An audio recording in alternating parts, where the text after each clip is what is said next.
Moving on to today's presentation. I'd like to introduce our presenter, Tony Karam. Tony is a laser optics product line manager at Edmund Optics, where he has been working on the development and the commercialization of optical elements and components for laser applications. Under the supervision of Nobel laureate Ahmad Zewail, Tony was a postdoctoral scholar at the Center for Ultrafast Science and Technology at California Institute of Technology. He is the author of over 40 publications on ultrafast lasers, material science, and photonics. So now, without further ado, I'm going to turn it over to Tony. Thank you. I appreciate the introduction. It's great to be speaking with all of you today. Let me start by asking a question. How many of you are currently using ultrafast lasers? If you could please answer our poll directly on your computer screen.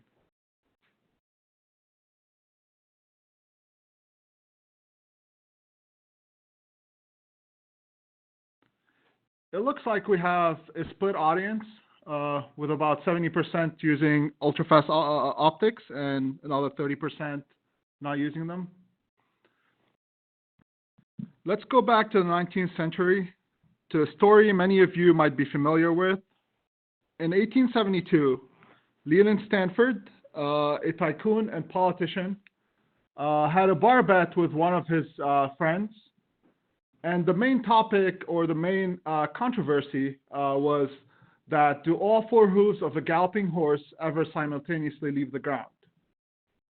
And to settle this bet, he hired a photographer from England by the name of Edward Muybridge. And what Edward Muybridge discovered is that in order to take snapshots of an object moving at a certain speed, the camera needs to be moving at the same speed of the object or even faster. And from that discovery came motion picture in Palo Alto, California in 1878. The take-home message from this slide is that if we are looking to control or image a process, we need to have a tool that could be at the same speed or even faster than this object. And in this regard, ultrafast lasers become very useful. If we are imaging or controlling or manipulating a process such as atomic or electronic process or bond formation or breaking, then the tool that we're using has to be at the same speed or faster than this process. Let's start with a quick or brief overview of the history of lasers.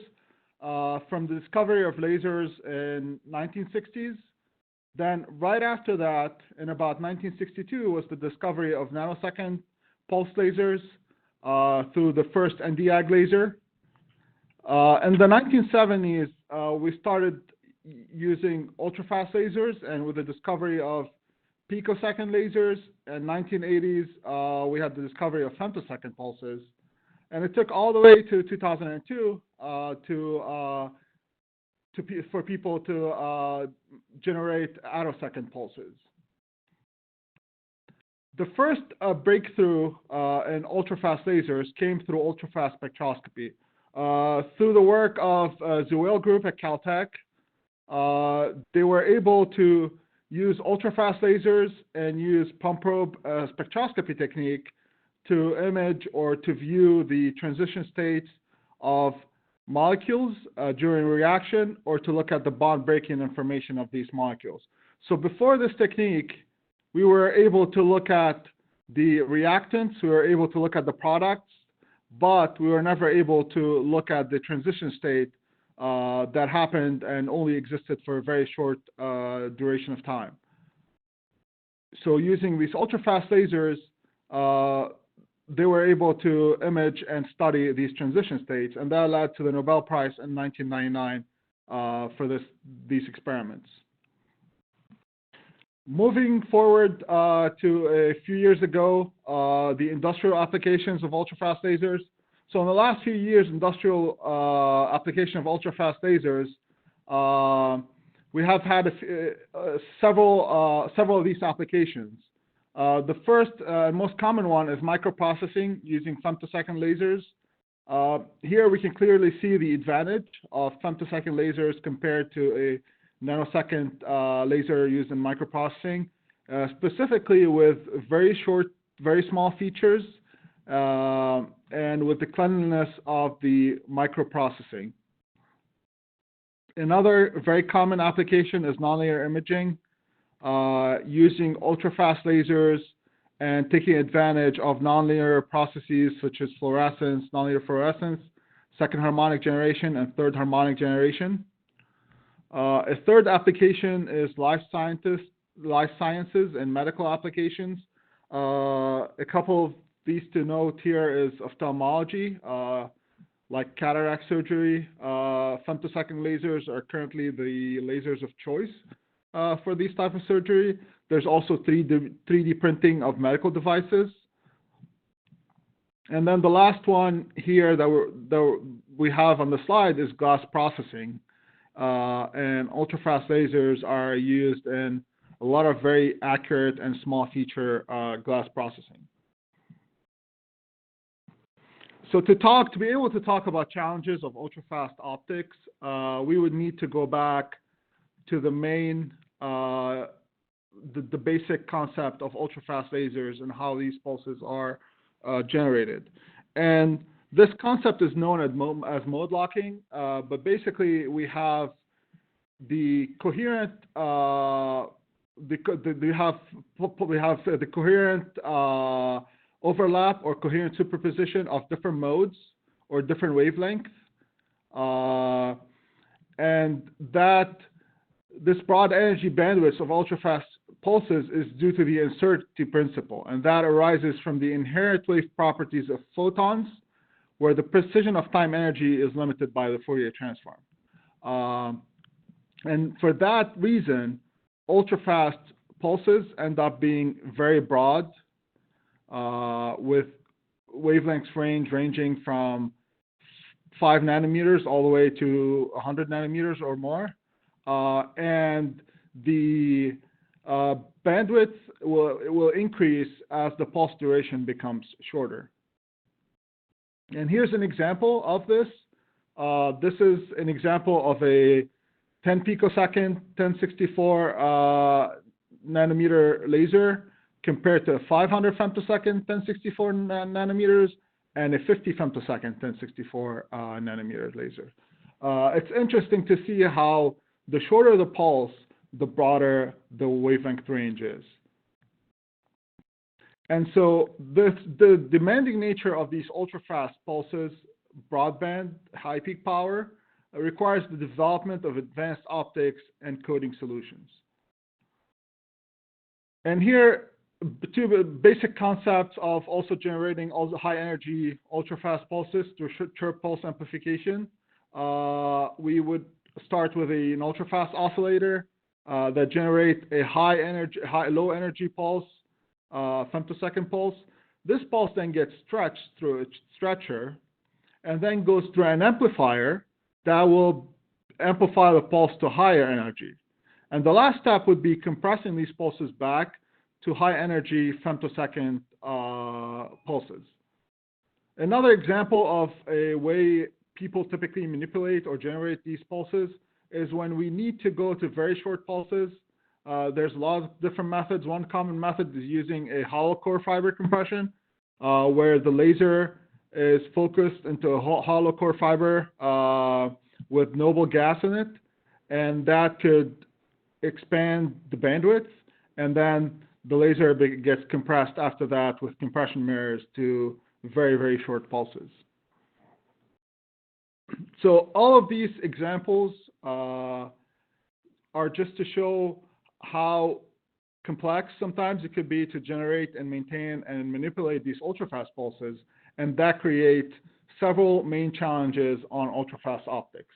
And we're going to try to class these challenges in 3 different categories in this webinar.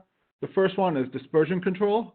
The second one is laser damage of the optics. And then the third one is reflectivity.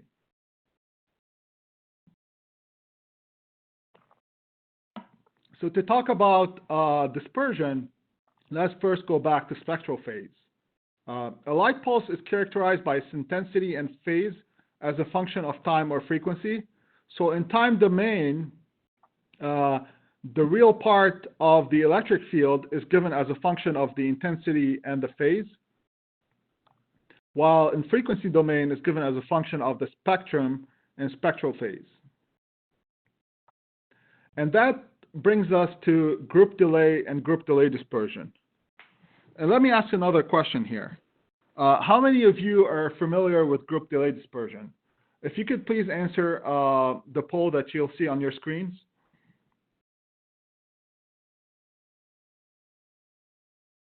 And it looks like the audience is split here between 50 and 50.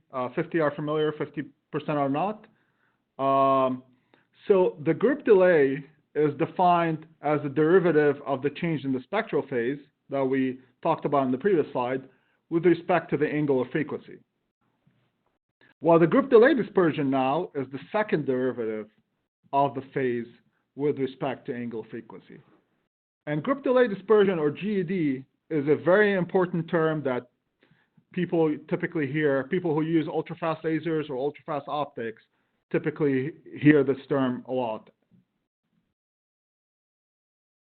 There's another term that sometimes people use to define the properties or the specifications of optics is group velocity dispersion, which is defined as the GDD per unit length. Due to the wavelength dependency of the refractive index, the GDD of a material is in turn wavelength dependent. And because of that, and because of the broadband nature of these ultrafast pulses, going through an optical material can have bad effects on the pulse duration. And here's an example here in the scheme where we start with a Fourier limited pulse. And as this Fourier limited pulse is going through an optical material defined by a wavelength dependent GDD, now this pulse is going to get stretched or chirped in time. And now we're going to have a longer pulse than the pulse we intended to start with. So when passing through a dispersive material, ultrafast pulses are broadened. Pulse broadening can have detrimental effects on ultrafast laser performance.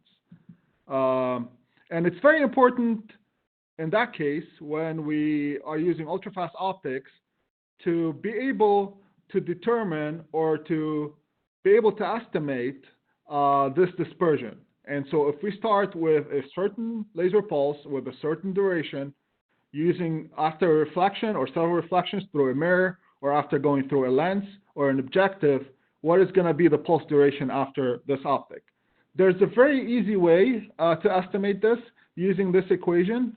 And as of knowing the dispersion of the optic, now we can estimate what's going to be the output, the pulse duration of the output laser. And this is a very useful information here. For example, if we start with 100 femtosecond laser with about 1,000 femtosecond square dispersion, now our output pulse is on the order of 120, 130 femtoseconds. While if we start with a 50 femtosecond pulse with the same 1,000 femtosecond square dispersion, now our output pulse are on the order of half a picosecond. And that's a lot of dispersion considering that we started with 50 femtoseconds.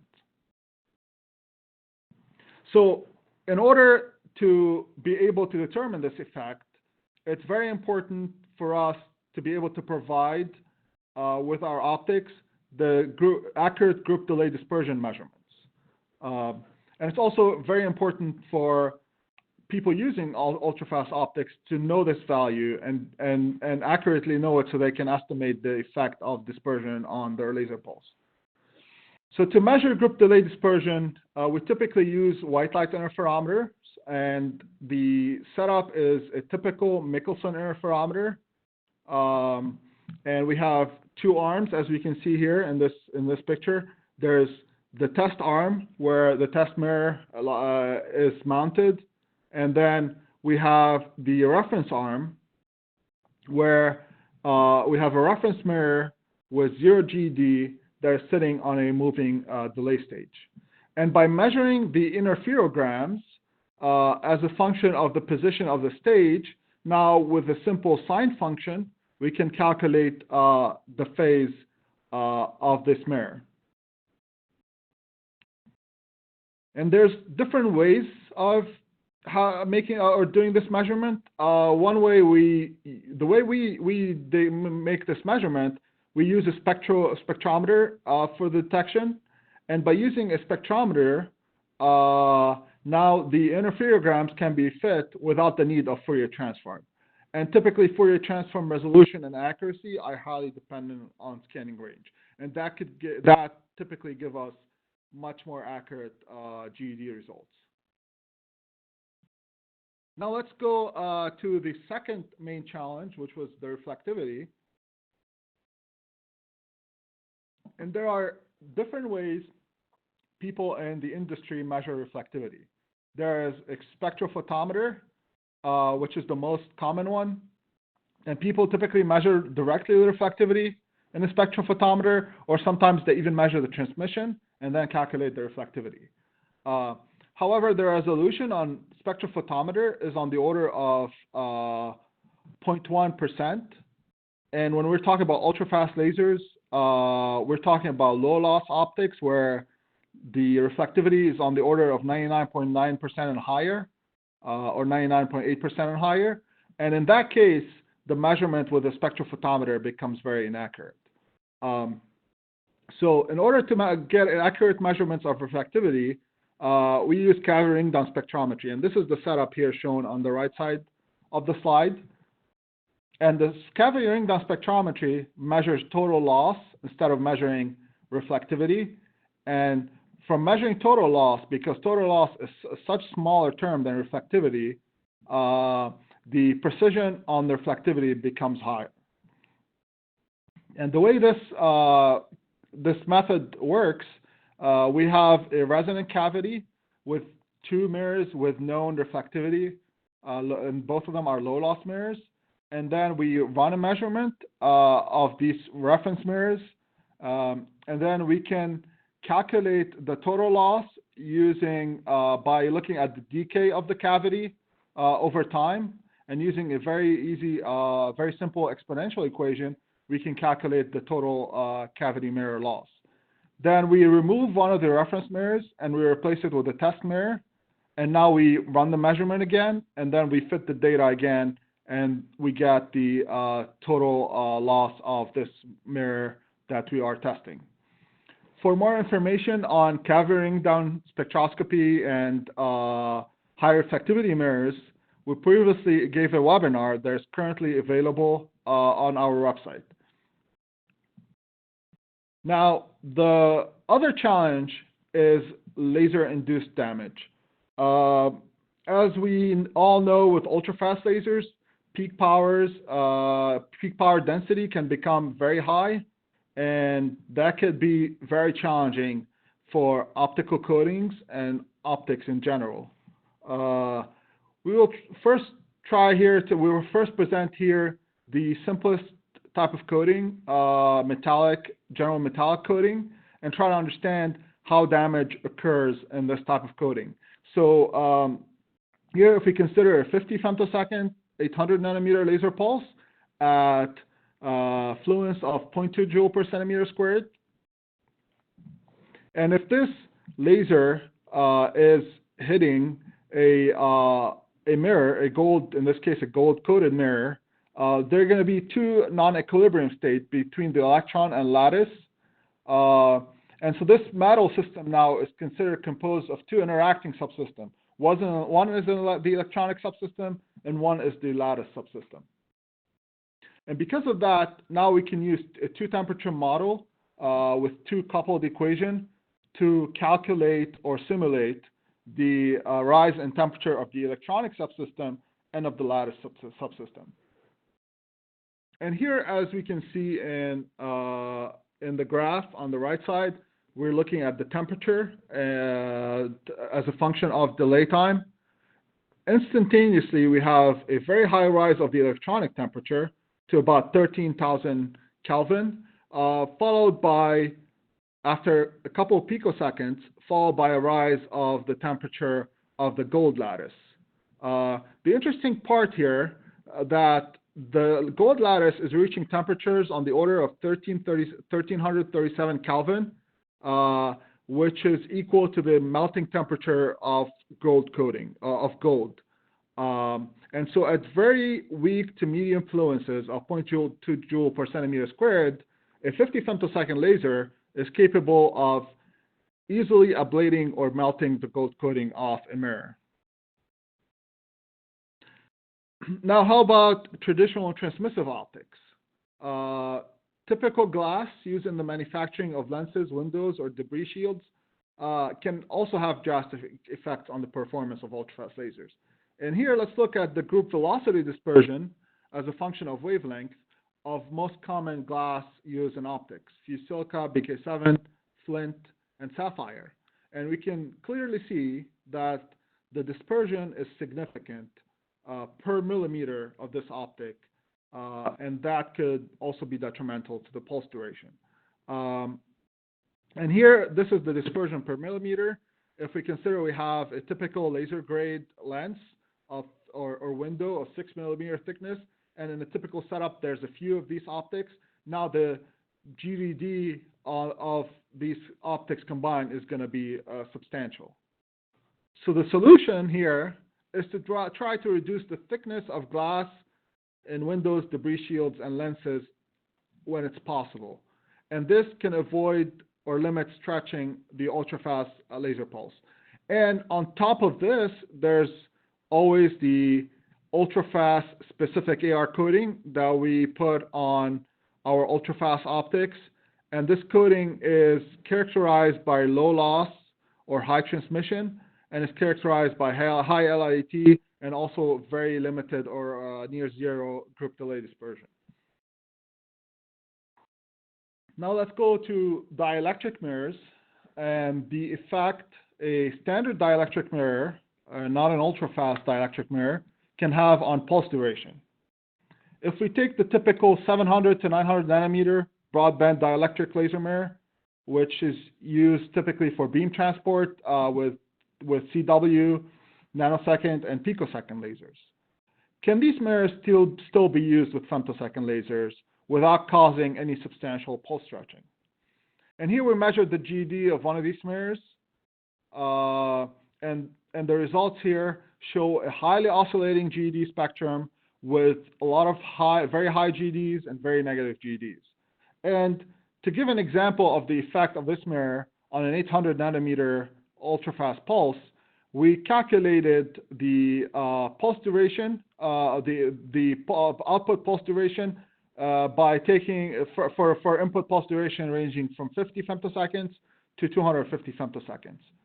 And we can clearly see that after one reflection, the 50 femtosecond pulse gets stretched. Then even the 250 femtosecond pulse is now stretched to 263 femtoseconds. And by considering we have about 6 of these mirrors in the setup, and we have multiple reflections going there, so this effect is much more detrimental after 6 reflections through this coating. So the solution for that is low GD ultrafast mirrors. So these mirrors are typically designed for beam transport applications with minimal GD, and the most typical angle of incidence is 45 degrees in that case. And as we can see here, the GD of the S polarization and the GD of P polarization is controlled in a way where we have very low or limited GD in the coating. Then the reflectivity is also enhanced to very high values to avoid losses of the pulse. And even the third order or the third order dispersion is also controlled to near zero third order dispersion. Now, in other applications of ultrafast mirrors, we have the beam transport or beam steering applications, but then now we have the pulse compression applications. Traditionally, pulse compression could be done using a pair of prisms or gratings.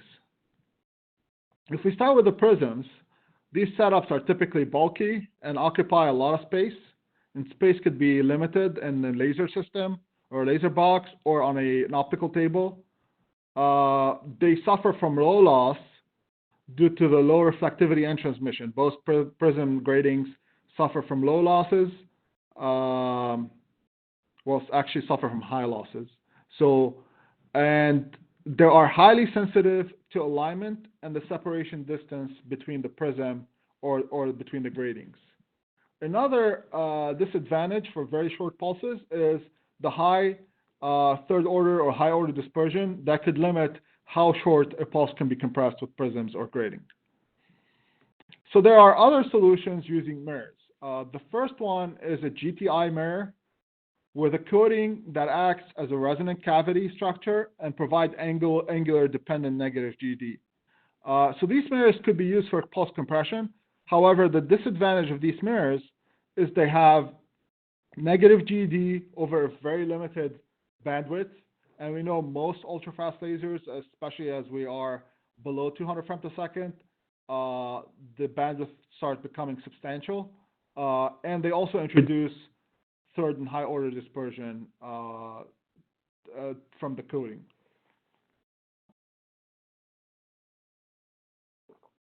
Another type of mirrors, known as chirp mirrors, where the multi-layer coating structure is a chirp coating structure, where the high wavelength part of the beam have a higher penetration depth, or the longer wavelength have a higher penetration depth through the coating, where the lower wavelength have the shorter penetration depth through the coating.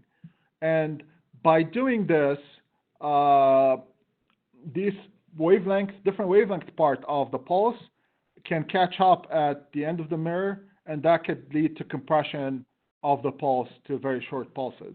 However, the disadvantage of traditional chirp mirrors is that the GD spectrum ends up having high oscillations as a function of wavelength, because this chirp mirror coating is acting as a Fabry-Perot resonator.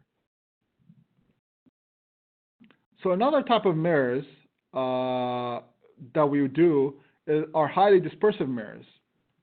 Highly dispersive mirrors combine a wavelength-dependent penetration effect similar to that of traditional chirp mirrors, as well as a multi-resonance effect or multi-strong cavity effect known as multi-GTI. So now the coating is composed of overall chirp coating layers, but with strong cavity coatings at different frequencies. And so this optimized combination of penetration and resonance effects allows us to reach higher GD values or higher negative GD values and very low loss over broad bandwidth.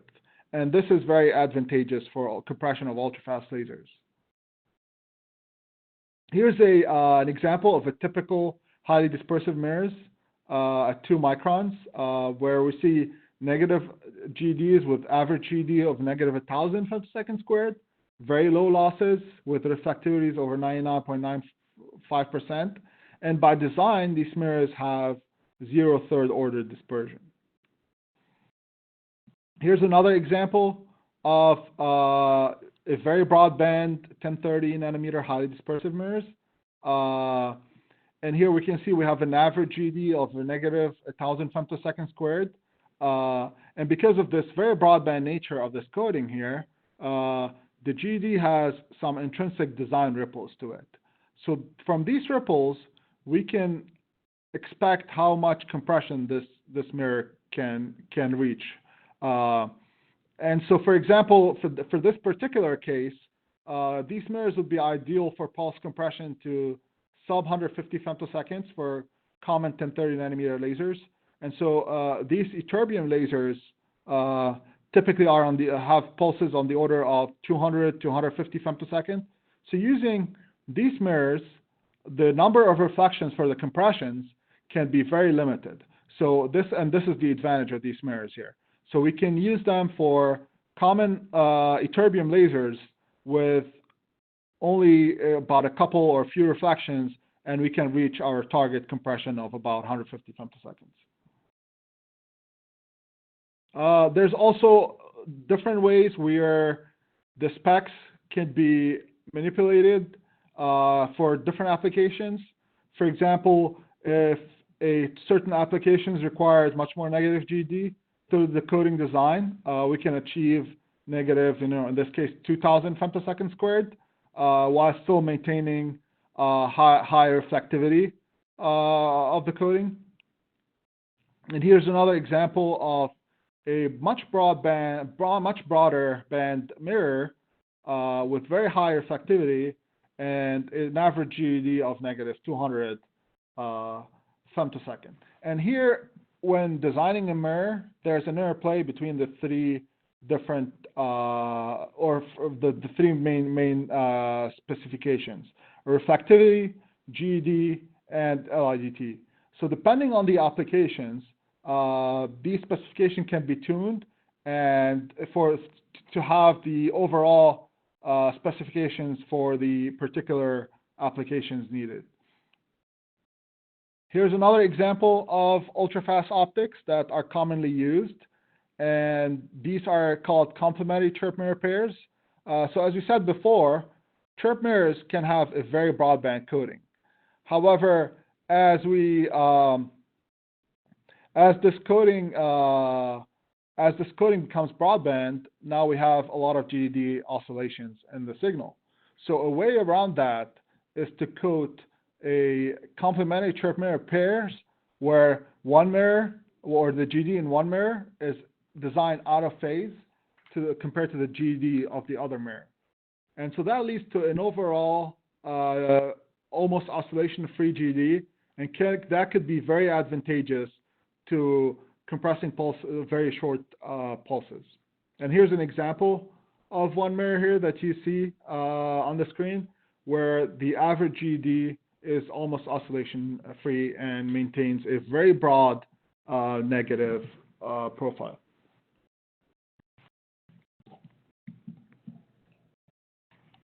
The third challenge that we talked about in ultrafast coding is laser-induced damage and trying to achieve the highest laser-induced damage threshold possible, but also using this as a part of going between the three specifications, reflectivity, GD, and LIT, to come up with the best design and the best mirror structure for the certain application.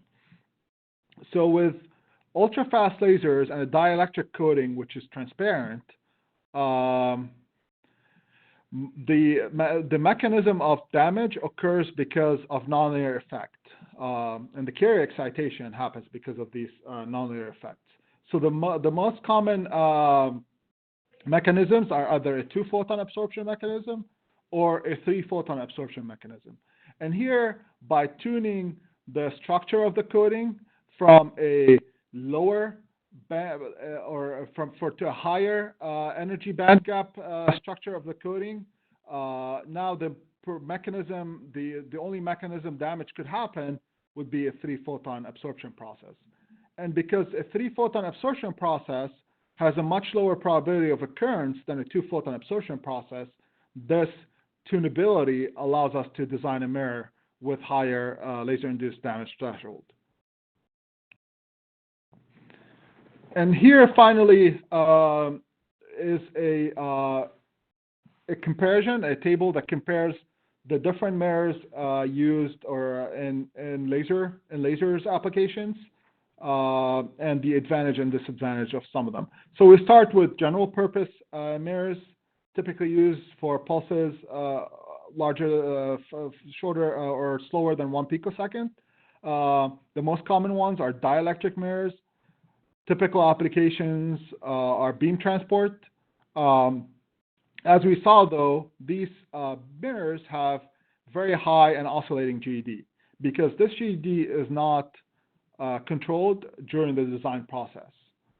And so they can have high reflectivities, high LIDT. However, they're not advantageous to be used with ultrafast lasers. The other type of mirrors are bare metallic coating, and these are usually cost-effective solution for beam transport when high reflectivity and high LIDT are not needed. But both of these mirrors are not very advantageous for ultrafast lasers, as we saw in this presentation. So an additional step from metallic mirrors is the ultrafast enhanced metallic coating. And this is a metallic coating, typically silver, with a few dielectric layers on top. And these dielectric layers on top will enhance the reflectivity of the coating and also enhance the LIDT. The coating is done in a way where GD is controlled to remain near zero GD. So these mirrors are typically very advantageous for beam transport applications with low to medium fluences. Now for higher energy ultrafast lasers, and also for where reflectivity or higher reflectivity is needed, then the choice would be a low GD dielectric mirror. And these are designed with near zero GD, and they're ideal for beam transport of ultrafast lasers. Then another category of ultrafast mirrors are compression mirrors. We saw the GTI mirrors that have highly negative but narrow band GED. They can have high reflectivity along with a medium LIDT. Then chirp mirrors, which are also used for pulse compression, and they can have a negative narrowband GD. The problem with chirp mirrors, as we saw, as the bandwidth becomes larger, we start seeing oscillations to the GD signal. Reflectivity is typically medium and medium LIDT.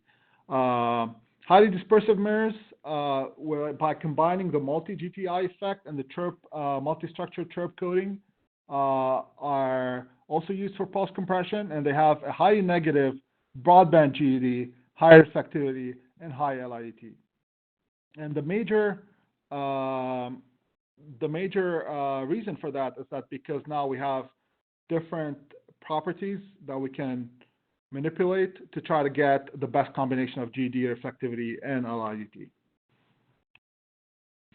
And finally here, it's always recommended to always measure the pulse duration in any new optical system. Before an optic, it's recommended to always measure the pulse duration before the optic and after the optic. And this can clearly give you a value of the pulse duration. And being aware of how much GD or how much dispersion an optic can add to your setup is very important. So in summary, ultrafast lasers are widely used for research and industrial applications. The choice of the right optics is crucial to maintain high performance of the ultrafast laser. Low GD mirrors are typically used for beam transport to ensure highest peak power without adding any GD. Highly dispersive mirrors combine chirp multilayer coating with multi-strong cavity design, leading to highly negative GD, zero third-order dispersion, high reflectivity, and high LIDT. Highly dispersive mirrors are ideal for pulse compression and dispersion compensation with limited number of reflections. Complementary chirp mirror pairs provide oscillation-free GD due to the out-of-phase GD spectra of these mirrors. In order to ensure the highest performance of ultrafast lasers, constant monitoring of the pulse duration using an autocorrelator is essential. And here we now have on Edmund Optics website a Ultrafast Optics page that is dedicated to all the ultrafast optics that we have. And so tune in for any new optics that we will get or we will have added on this website. We have a lot of different resources for ultrafast applications, starting with the ultrafast lasers, the basic principle ultrafast coherence that you can read on our website. We have another application note on LIDT of ultrafast lasers. We have a trending in optics on ultrafast highly dispersive mirrors that you can also access on our website. We recently published a technical article in Photonics View about ultrafast mirrors and the importance of high reflectivity and dispersion control in ultrafast optics. Thank you, Tony. Please note we still have a team of expert engineers answering the questions you submitted in Q&A, and they'll continue to answer your questions after the webinar has concluded. Additionally, we answered many of your questions during the webinar, and there were a few common and notable ones that came up and are worth sharing. So the first question, Tony, is what are the biggest industry challenges facing ultrafast systems? This is a great question. Initially, the main two challenges were cost and stability of these systems with the titanium sapphire systems. However, as we saw in the industrial application slide, the cost benefit, the cost to performance benefit is very high now, especially for new type of applications. Additionally, with the new fiber-based or lasers, the stability now is much higher and much better and very suitable for industrial applications. Great, thank you. So the next question, what are some best practices for dispersion compensation of ultra-short lasers? So there are a few best practices here. The first one is to use optics with controlled, known, or low GD, and always be aware of the group delay dispersion of your optics, and try to estimate or calculate the dispersion, the pulse duration before and after each optic. The other thing, sometimes in some setups, a dispersion is not avoidable, and in that case, you can recompress the pulse before the sample, or pre-chirp it, so you can maintain very short pulses. And the last tip there that we provided at the end is always know your pulse duration and always measure the pulse duration. Thanks, Tony. And one more question, then we'll end there. What is the effect of third-order dispersion on pulse duration? This is also a great question. Third-order dispersion typically the results from third-order term in the Taylor expansion of the spectral phase. For pulse durations below about 35 femtosecond, third-order dispersion becomes very important. And in that case, it's not only important to compensate for GED during the compression of a pulse, but also in that case, third-order dispersion becomes very important. Thank you, Tony. Well, that about covers it. And thank you, everyone. We appreciate you being here. And just a reminder, a link to today's recording will be sent to all participants shortly. You can also reach us via email, the Edmund Optics 1-800 number, or through the live chat feature on our website. So thanks again for joining us today, and we look forward to seeing you next time.